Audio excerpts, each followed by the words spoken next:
மற்றும் தனியார் பள்ளிகளில் படிக்கும் அனைத்து மாணவர்களுக்கும் சமமாக கல்வி மற்றும் தொழில்நுட்ப அறிவை வழங்க வேண்டும் என்றும் மத்திய மாநில அரசுகள் கல்வியில் ஒருங்கிணைந்து செயல்பட வேண்டும் எனவும் விஐடி பல்கலைக்கழக வேந்தர் விஸ்வநாதன் கேட்டுக் கொண்டார். இதுகுறித்த செய்தி தொகுப்பை பார்க்கலாம்.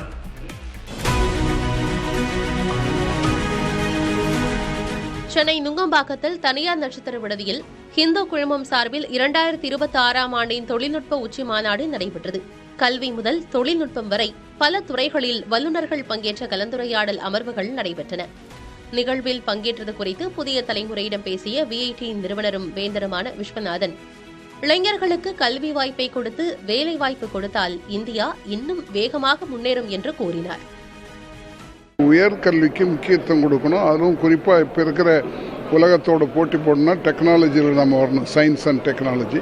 அதுக்காக தான் அந்த சம்மிட் வச்சுருக்கோம்.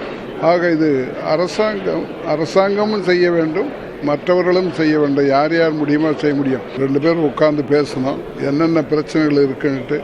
அதே மாதிரி மற்ற அமைப்புகளோடும் பேசி என்ன தேவைப்படுதுன்னு கண்டுபிடிச்சு அந்த தேவையை நிறைவேற்றினாங்கன்னா போதும், அது செய்யலாம்.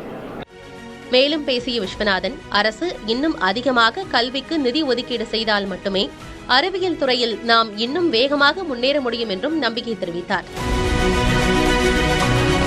புதிய தலைமுறைக்காக ஒளிப்பதிவாளர் நரேஷுடன் செய்தியாளர் விக்னேஷ் முத்து.